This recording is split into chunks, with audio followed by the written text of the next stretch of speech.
Aujourd'hui, avec le pasteur Joseph Prince, la résilience humaine est étonnante. Les humains peuvent être sous l'esclavage. Ils peuvent s'adapter, ils peuvent faire plein de choses, sauf faire appel à Dieu. C'est surprenant qu'Israël, pendant 135 ans, je l'ai calculé, de la période que Joseph les amena à la demande de Pharaon, Joseph avait la faveur de Pharaon. La civilisation d'Égypte et les victoires d'Égypte ont été possibles grâce à la présence d'un Juif, la main droite des Égyptiens. Son nom était Joseph, et il invita sa famille. À cette époque, la Bible dit qu'ils étaient environ 70 personnes, et ils se multiplièrent.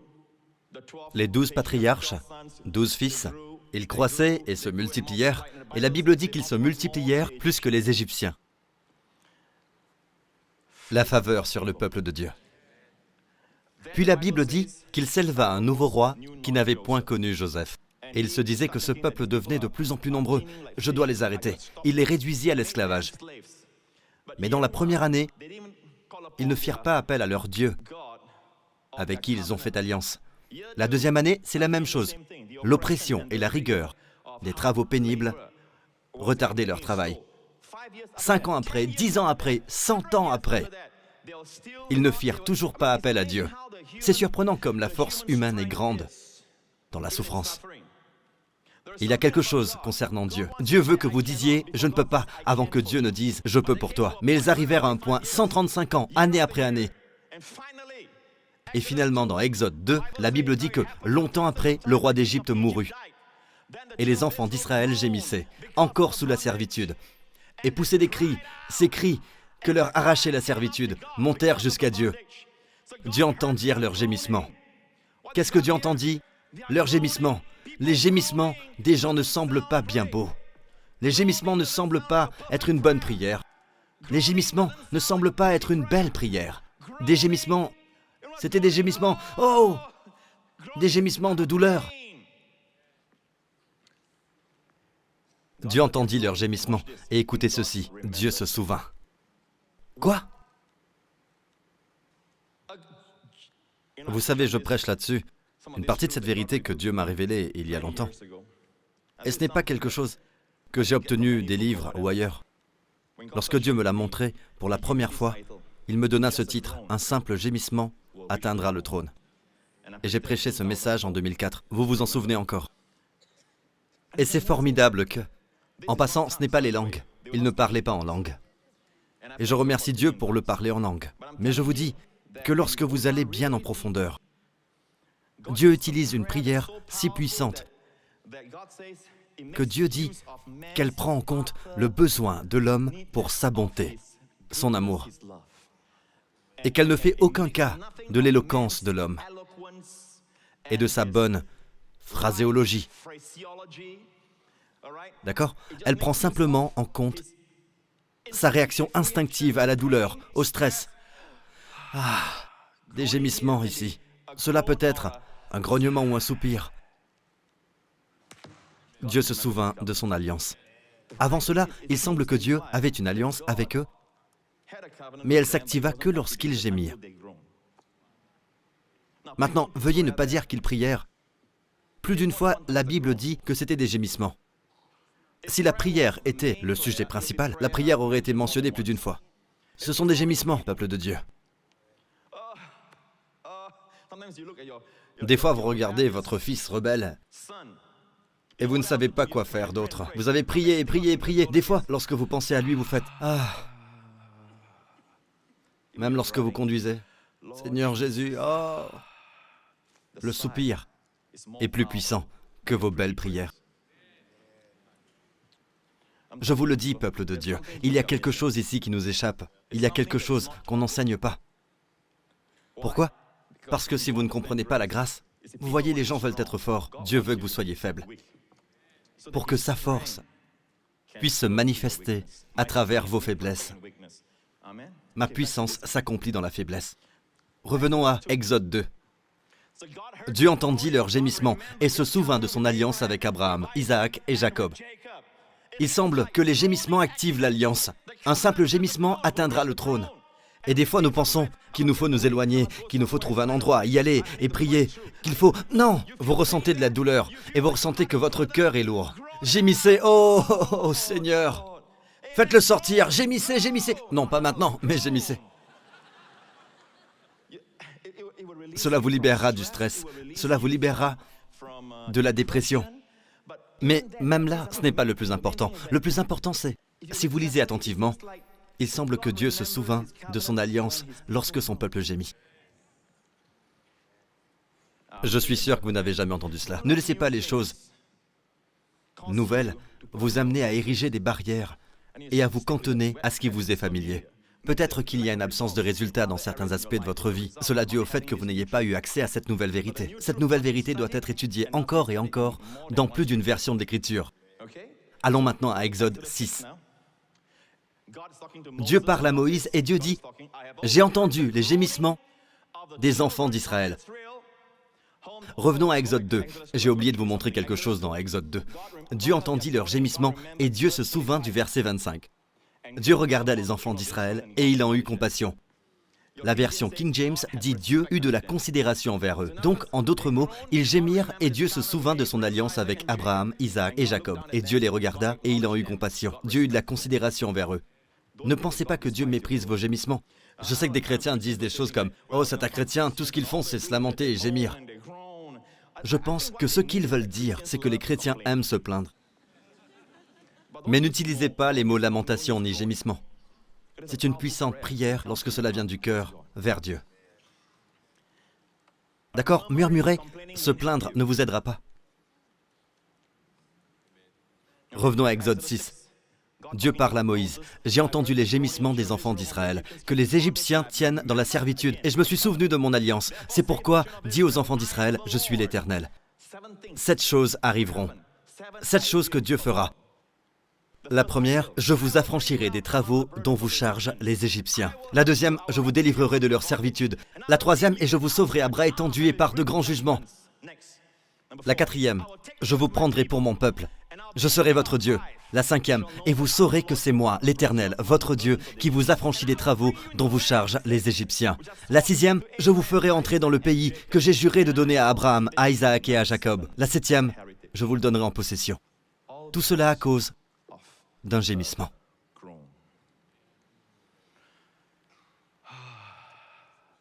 C'est puissant, même un soupir. Je vous le dis, un soupir. Nous avons tendance à penser que Jésus a prié comme ça. Vous savez, nous pensons que c'est ça la puissance, mais c'est votre puissance. C'est juste vous qui faites beaucoup de bruit. Écoutez ceci. Jésus vit un homme qui était sourd et qui avait de la difficulté à parler. Regardez dans Marc 7. Puis Jésus pria pour lui. Jésus leva les yeux au ciel, il soupira. Vous savez, lorsqu'il soupira, il leva les yeux au ciel. C'est comme si le soupir, ce n'est pas de la joie, c'est vraiment de la tristesse. Seul l'amour peut nous aider à nous identifier à ceux qui souffrent. Il soupira. J'ai rarement vu des personnes qui prient pour les malades en soupirant. Jésus l'a fait. Vous savez, ainsi va l'amour. L'amour prend soin de la douleur. L'amour porte la souffrance de la personne, de telle façon que vous savez qu'il ressent la douleur. Vous pouvez enseigner, conseiller des personnes professionnellement. Mais la Bible dit que notre grand prêtre peut être touché en ressentant nos infirmités. Il ne prend pas part à nos souffrances de loin, il est touché en ressentant nos infirmités. Voilà notre Jésus. Pure bonté. Le monde n'a jamais connu une bonté aussi pure. Cet amour si merveilleux. Il soupira et il dit à l'homme, « Ephalta », c'est-à-dire « ouvre-toi ». Aussitôt ses oreilles s'ouvrirent, sa langue se délia et il parla très bien. Je vous donne ce verset pour vous dire le mot grec ici pour « il soupira ». C'est sténazo. D'accord? Sténazo. Écoutez ceci. Nous vous avons partagé que les croyants ne cherchent pas l'antéchrist.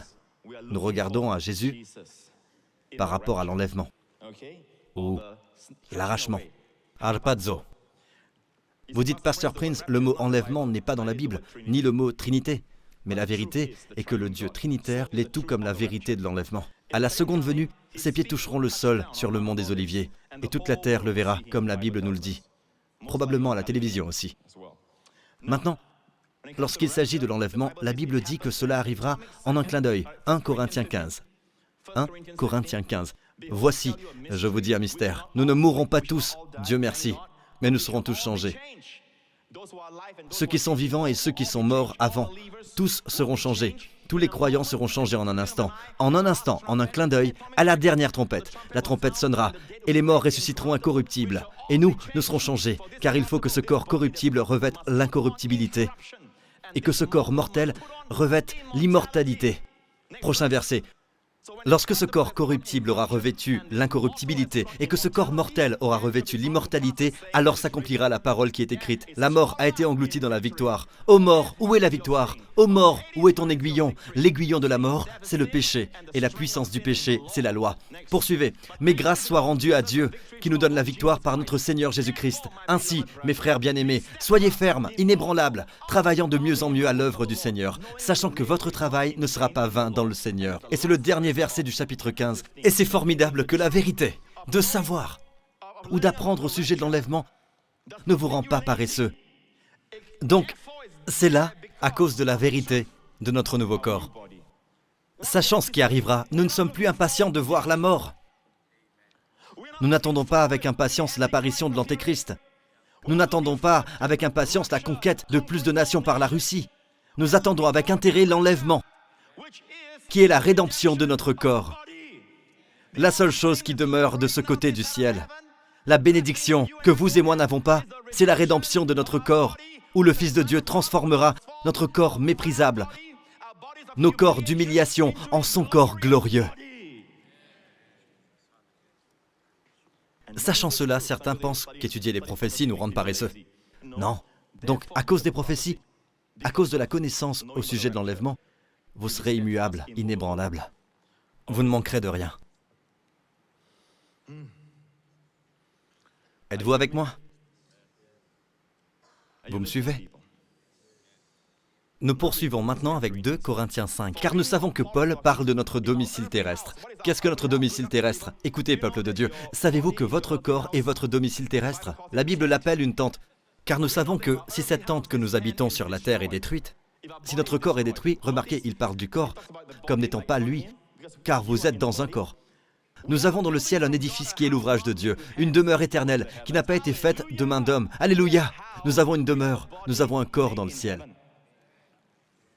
Aussi nous gémissons dans cette tente. Devinez quoi? Stednazo. Stednazo. Nous gémissons, désirant revêtir notre domicile céleste. Nous gémissons, et ce n'est pas tout, nous désirons ardemment. À cause d'un manque d'enseignement au sujet de l'enlèvement, les gens ne connaissent pas l'importance de désirer ardemment. Ils ne ressentent pas ce désir. Ne parlons pas d'ardeur. Pourquoi? Je vais vous dire une chose. Une raison pour laquelle il y a tant de maladies dans le corps du Christ. Une des raisons, c'est que l'enlèvement n'est pas enseigné. Il y a quelque chose dans le fait de savoir que vous recevrez un tout nouveau corps qui fait que même celui-ci soit rempli de vie. J'aurais aimé avoir le temps de vous montrer toutes ces choses, mais en fait... D'accord, il faut que je vous montre ce passage de l'Écriture, afin que vous compreniez. Romains 8. Nous reviendrons très vite à cela. Romains 8 parle de gémissement. Je dois le lire dans la version King James. Chaque fois qu'il y a le mot « créature », sachez qu'il s'agit de la création. Aussi, la création attend-elle avec un ardent désir la révélation des fils de Dieu. Je vous le dis, les vaches meuglent, les singes se balancent, les baleines chantent, et tous les différents cris des animaux font qu'ils gémissent. Ils gémissent pour votre manifestation à tous. Manifestation signifie que ce qui est invisible devient visible, ce qui est caché est dévoilé. Ils attendent cela, car la création a été soumise à la vanité, non de son gré, mais à cause de celui qui l'y a soumise, avec l'espérance qu'elle sera aussi affranchie. Prochain verset. Or, nous savons que, jusqu'à ce jour, la création tout entière soupire et souffre les douleurs de l'enfantement. Il semble que Dieu nous a soumis cette terre. Et ce n'est pas elle seulement, mais nous aussi, qui avons les prémices de l'Esprit. Et nous aussi, nous soupirons en nous-mêmes. Et devinez quoi? Ce mot-là, c'est stetnazo, encore une fois. Stetnazo à nouveau. Nous soupirons, nous gémissons en attendant quoi? L'adoption, la filiation, la rédemption de notre corps. Nous gémissons en attendant la rédemption de notre corps. Donc je vous dis ceci, vous aurez votre corps. Ce jour-là, lorsque vous aurez Jésus face à face, vous recevrez votre corps à ce moment. Mais alors pourquoi gémissez-vous si vous savez que vous aurez votre corps? Pourquoi gémir? Pourquoi attendre? Pourquoi? Le mot « attendre » ici est une attente ardente. Attendant ardemment la rédemption de notre corps, parce qu'elle a un effet sur votre santé. Si seulement nous prêchions davantage sur l'enlèvement, vous verriez des gens pleins d'énergie et de force, renouvelés dans leur jeunesse et leur force. Prochain verset. Avant de passer au prochain verset, laissez-moi vous montrer un verset qui va vous surprendre. Je consulte beaucoup de commentaires. Bon nombre d'entre eux ne peuvent pas. Ils ont tendance à éviter ce verset. Ils ne peuvent l'expliquer parce qu'ils ne croient pas en la guérison. Donc ils évitent ce verset. Poursuivons. Voici le verset. Car c'est en espérance que nous sommes sauvés. Or, l'espérance qu'on voit n'est plus espérance. Ce qu'on voit, peut-on l'espérer encore? Mais si nous espérons ce que nous ne voyons pas, nous l'attendons avec persévérance. Nous savons tous que ce n'est pas l'espérance qui nous sauve. Nous sommes sauvés par la foi. Par sa grâce, par la foi. Nous sommes guéris par grâce parce que nous avons la foi. Savez-vous que le mot salut, le mot sauver, ici, est le mot sozo. Sozo, mes amis. C'est sauvé, mais c'est aussi guéri. C'est aussi secouru. Secouru du danger. C'est aussi délivré. Vous m'écoutez? Beaucoup croient qu'être sauvé, c'est être sauvé de l'enfer. Mais sauvé peut aussi être guéri. Au fait, concernant la femme avec la perte de sang, Jésus lui a dit que sa foi l'avait guérie. En grec, ta foi, ta sozo. Donc je vous le dis, nous sommes sauvés, ici je l'affirme, parle de la guérison. Cela ne concerne pas notre salut de la condamnation éternelle. Nous sommes guéris en ayant cette espérance que nous aurons un tout nouveau corps. Nous sommes guéris par manque de prédication sur la seconde venue. Certains pensent qu'il est dangereux d'enseigner les prophéties, mais elles constituent un quart de la Bible. Donc, suivez la Bible et ne cherchez pas ailleurs. Plus nous enseignons les prophéties et plus l'effet sera positif sur notre corps. Pendant que vous attendez, vous serez vivants et resterez jusqu'à la venue du Seigneur. Vous m'écoutez, peuple de Dieu? Prochain verset. Prochain verset, je vous prie. De même aussi, l'Esprit nous aide dans notre faiblesse. Peu importe ce que les savants vous ont dit sur la faiblesse, dans la version grecque de la Bible, ce mot est utilisé plus de 24 fois dans le Nouveau Testament. Mais je vous le dis, dans 60 à 70%, ou même dans 80% des cas, ce mot est utilisé pour décrire la maladie physique. Pour décrire la maladie physique. Et même quand on dit que ce n'est pas une maladie physique, mais plutôt une faiblesse mentale, peu importe, pour moi, ce n'est pas moins une maladie.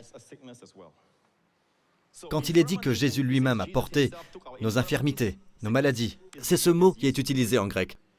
Remarquez que le Saint-Esprit nous aide dans nos maladies, nos infirmités, car nous ne savons pas ce qu'il nous convient de demander dans nos prières. Mais l'Esprit Saint intercède pour nous. Par quoi? Souvent nous enseignons cela, et ce n'est pas mauvais de le faire, d'enseigner le parler en langue en se basant sur ce passage. Ce n'est pas mauvais. Le parler en langue est beau, et il a toute sa place. Mais l'enseignement profond et l'enseignement clair de l'Écriture est que l'Esprit lui-même intercède par des soupirs inexprimables.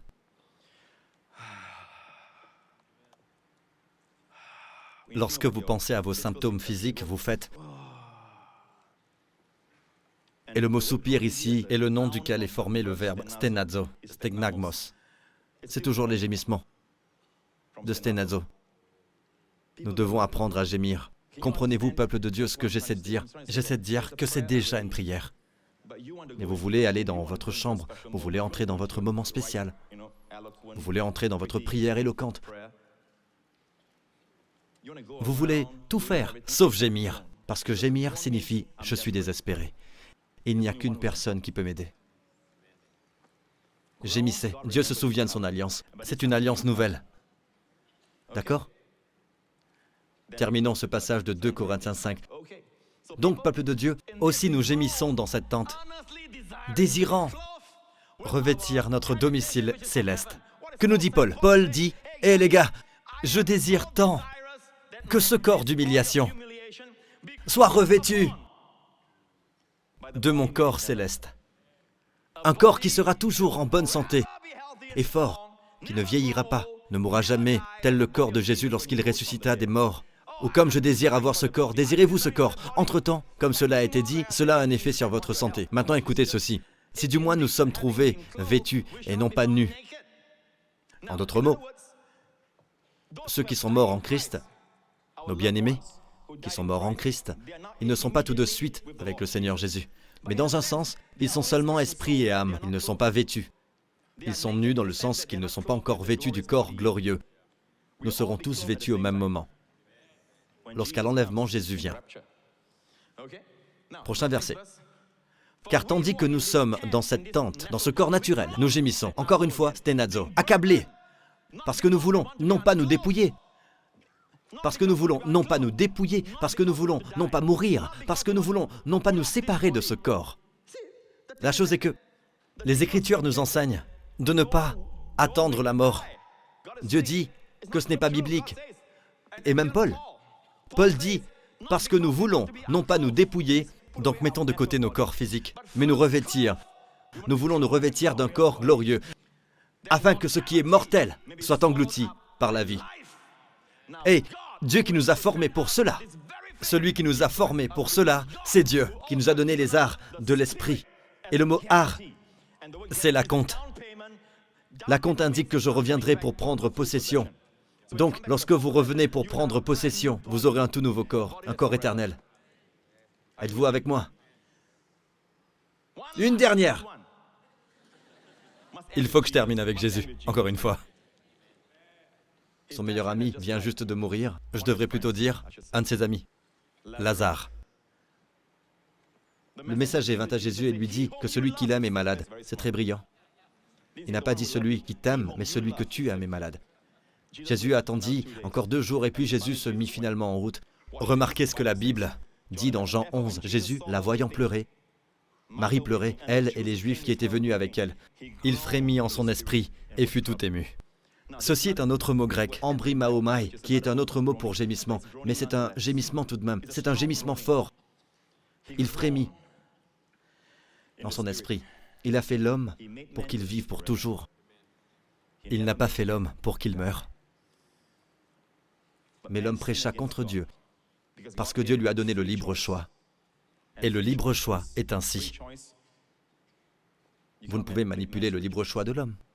L'homme choisit de pécher, l'homme choisit la mort.